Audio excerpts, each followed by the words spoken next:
अस्सलाम वालेकुम viewers, welcome to exploring पांडा। तो आज का हमारा डिस्कशन का टॉपिक है जी स्कीम ऑफ फोटोसिंथेसिस। तो इसको हम जी स्कीम क्यों कहते हैं? क्योंकि जो ये पैथवे है फोटोसिंथेसिस का, जिसको हम इलेक्ट्रॉन ट्रांसपोर्ट पैथवे कहते हैं, इसके अंदर जब इलेक्ट्रॉन है फोटोसिस्टम 2 से फोटोसिस्टम 1 तक जानते हुए एक पैथवे बनाता है जो कि एक जी शेप पैथवे है। आप इस तरह देख सकते हैं, एक जी शेप पैथवे बन रहा है यहाँ पे, इसीलिए इस स्कीम को हम जी स्कीम कहते हैं।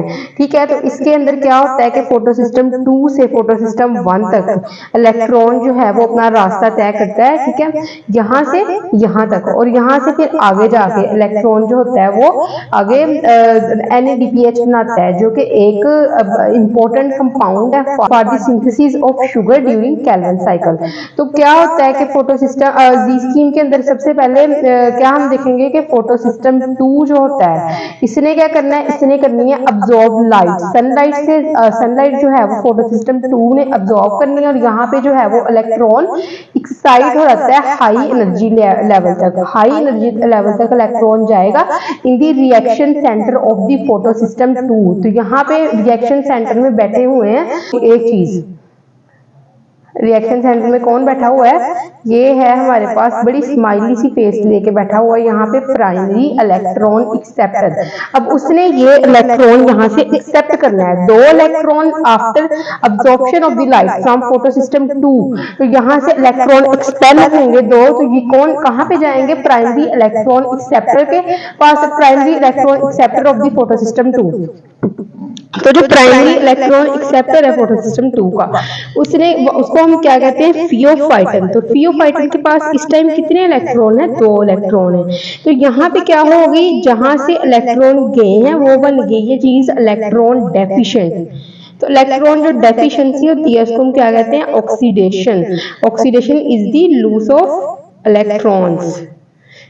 सबसे पहले जब भी आपने ये पैसे स्टडी करना है ना, फोटोसिंथेसिस का, लाइट रिएक्शन स्टडी करना है या फिर डार्क रिएक्शन की स्टडी करना है, first of all please it's a request के ऑक्सीडेशन और रिडक्शन के जो कॉन्सेप्ट है ना वो अपने क्लियर करें। ऑक्सीडेशन क्या होता है? ऑक्सीडेशन होता है loss of electron, addition of oxygen, ठीक है, या फिर लॉस ऑफ हाइड्रोजन आयन, ये होती है ऑक्सीडेशन। और रिडक्शन क्या होती है? रिडक्शन होती है addition of hydrogen, addition of oxygen, sorry loss of oxygen, addition of hydrogen और एडिशन ऑफ इलेक्ट्रॉन्स, इसको हम कहते हैं ये है रिडक्शन। तो फियोफाइटन के पास 2 इलेक्ट्रॉन है, 2 इलेक्ट्रॉन एक्सेप्ट कर लिए, मतलब कि ये हो गया रिड्यूस्ड। एक्सेप्टर है, जिसने इलेक्ट्रॉन दिए वो क्या हो गया? ऑक्सीडाइज।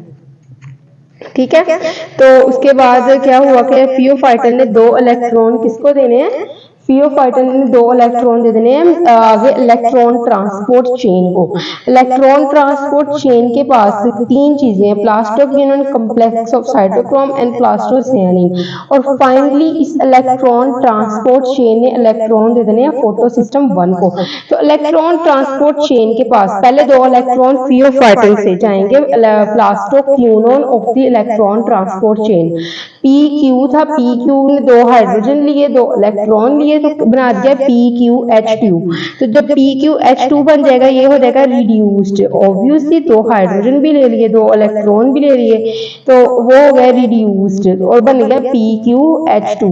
अब PQH2, अब 2 हाइड्रोजन कहाँ से आए हैं? 2 हाइड्रोजन यहाँ पे 2 इलेक्ट्रॉन तो आ गए हैं फोटोसिस्टम 2 के ये प्राइमरी इलेक्ट्रॉन एक्सेप्टर फियोफाइटन से, 2 इलेक्ट्रॉन प्लास्टोक्विनोन के पास आ गए हैं, लेकिन हाइड्रोजन कहाँ से आए? स्ट्रोमा साइड से। ठीक है, तो यहाँ से स्ट्रोमा साइड से हाइड्रोजन यहाँ पे आए, इसके साथ मिले PQH2 बन गया। अब बारी क्या है? अब इसके दोबारा रिड्यूस्ड प्लास्टोक्विनोन के ऑक्सीडाइज होने की बारी है। तो यहाँ से प्लास्टोक्विनोन फिर 2 electron PQH2 complex of cytochrome को 2 इलेक्ट्रॉन दे देगा। अब 2 इलेक्ट्रॉन दे दिए हैं, पीछे रह गया हाइड्रोजन। ऑब्वियसली जब 2 इलेक्ट्रॉन चले गए तो तो हाइड्रोजन को भी यहाँ पे दोबारा लूज कर देगा। तो स्ट्रोमा साइड से आए हुए हाइड्रोजन जो कि इधर आए थे थैलाकोइड मेम्ब्रेन के अंदर आए थे, ठीक है ना। ये सारा रिएक्शन ना फोटोसिस्टम 2 और फोटोसिस्टम 1 का थैलाकोइड मेम्ब्रेन के अंदर होता है।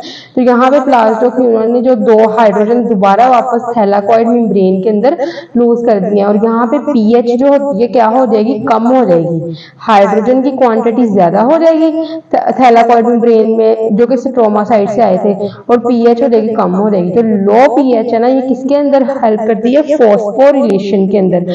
फॉस्फोरिलेशन क्या है, सिंथेसिस ऑफ एटीपी का जो अमल है उसको हम फॉस्फोरिलेशन कहते हैं। अब कम्प्लेक्स ऑफ साइटोक्रोम के अंदर हमारे पास 2 कम्प्लेक्स है, साइटोक्रोम B6 और साइटोक्रोम F कम्प्लेक्स। ये दोनों हो गए रिड्यूस्ड क्योंकि उन्होंने इलेक्ट्रॉन एक्सेप्ट किए थे। अब रिड्यूस जो है कम्प्लेक्स ऑफ साइटोक्रोम ये अब दोबारा ऑक्सीडाइज होंगे after giving the electron to plastocyanin. Complex of cytochrome ने इलेक्ट्रॉन दे दिए प्लास्टोसियानिन को। जैसे जैसे एक चीज ऑक्सीडाइज होती है दूसरी रिड्यूस हो जाती है, एक रिड्यूस होती है दूसरी ऑक्सीडाइज हो जाती है, ठीक है। तो इसके अंदर क्या होगा कि जिस तरह ही इलेक्ट्रॉन नीचे की तरफ आएगा तो इनकी एनर्जी जो होगी वो डिक्रीज होना शुरू हो जाएगी, ठीक है। जब एनर्जी डिक्रीज होना शुरू हो जाएगी तो ये एनर्जी इस्तेमाल होगी for the synthesis of ATP की सिंथेसिस के लिए। तो यहाँ पे प्लास्टोसियानिन तक आ गए। प्लास्टोसियानिन से अब 2 इलेक्ट्रॉन जाने हैं किसके पास, इधर। अब इधर तो इलेक्ट्रॉन की कमी नहीं है, वो किस तरह होगी, पहले इधर जो है सूरज की रोशनी फोटोसिस्टम 1 अब्सॉर्ब करेगी और यहाँ से 2 इलेक्ट्रॉन चले जाएंगे प्राइमरी इलेक्ट्रॉन एक्सेप्टर फोटोसिस्टम 1 के पास, जिसको हम एफपीएस प्रोटीन कहते हैं। अब एफपीएस प्रोटीन क्या करेगी, ये 2 इलेक्ट्रॉन ले लेगी इससे, और जो ये पीछे वाले 2 इलेक्ट्रॉन है ना वो अब यहाँ पे आएंगे। जो इलेक्ट्रॉन यहाँ से डेफिशिएंसी हुई थी ना, निकल गए थे, वो होल फिल करने के लिए ये 2 इलेक्ट्रॉन आ गए हैं। यहाँ पे भी होल हो गया फिल, यहाँ से भी 2 इलेक्ट्रॉन चले गए एफपीएस प्रोटीन के पास। अब एफपीएस प्रोटीन 2 इलेक्ट्रॉन देगी फेरेडॉक्सिन को। फेरेडॉक्सिन आगे 2 इलेक्ट्रॉन, वही जो पीछे से आए थे ना, फेरेडॉक्सिन रिड्यूस्ड हो गया है, एफपीएस प्रोटीन ऑक्सीडाइज हो गई है। फेरेडॉक्सिन 2 इलेक्ट्रॉन देगा एनएडीपी रिडक्टेज जो कि एक एंजाइम है। तो एनएडीपी रिडक्टेज आगे एनएडीपी के साथ 2 इलेक्ट्रॉन और 2 हाइड्रोजन बना के मिला के एनएडीपीएच बना देगा। अब एनएडीपीएच का जो अमल है वो जो बनने गए अमल यहाँ तक मुकम्मल हो गया। अब जो एनएडीपीएच ये इस्तेमाल होगा for the synthesis of the sugar during dark reaction. Dark reaction में जिसको हम कैल्विन साइकिल भी कहते हैं, उसके अंदर सिंथेसिस के लिए जो है वो एनएडीपीएच इस्तेमाल होता है। तो अब उसके बाद अब एटीपी कहाँ पे बनी, एटीपी बनी इलेक्ट्रॉन ट्रांसपोर्ट चेन में। अब यहाँ पे हमने देखा था कि 2 इलेक्ट्रॉन यहाँ से निकले थे और ये इलेक्ट्रॉन डेफिशिएंट हो गया था। अब अगर इलेक्ट्रॉन डेफिशिएंट हो गया था तो इसकी डेफिशिएंसी को कैसे खत्म करना था हमने। तो हम देखते हैं कि लाइट की मौजूदगी में वाटर जो है वो टूटता है, 2 हाइड्रोजन 2 इलेक्ट्रॉन और हाफ ऑक्सीजन का एटम बनता है। ये जो 2 हाइड्रोजन है ये तो एनएडीपी की रिडक्शन के अंदर यूज हो गए हैं और एटीपी की सिंथेसिस के अंदर भी ये इलेक्ट्रॉन्स यूज होते हैं। हम जो ये एटीपी की सिंथेसिस है ना ये केमियोस्मोसिस में पढ़ेंगे, इसका मैं लेक्चर अपलोड कर दूंगी बहुत जल्दी। तो उसमें हम पढ़ेंगे कि किस तरह जो है वो एटीपी की सिंथेसिस हुई है, तो हाइड्रोजन के जरिए भी। तो उसके अलावा जो 2 इलेक्ट्रॉन है ये कहाँ पे गए, ये दोनों इलेक्ट्रॉन, ये जो चीज है ना ये और ये नहीं, ठीक है, सॉरी फॉर दैट, ये नहीं है, ठीक है ना। ये जस्ट ये जो 2 इलेक्ट्रॉन है ये जाते हैं मोलिब्डिन मैंगनीज प्रोटीन के पास। मैंगनीज प्रोटीन जो होती है एमएन प्रोटीन, ये इलेक्ट्रॉन देती है इस फोटोसिस्टम 2 को जो कि डेफिशिएंट फोटोसिस्टम था। तो इसके अंदर जो है इलेक्ट्रॉन का होल फिल हो जाता है 2 इलेक्ट्रॉन का, जो कि लाइट की मौजूदगी में ऊपर चले गए थे, ठीक है ना।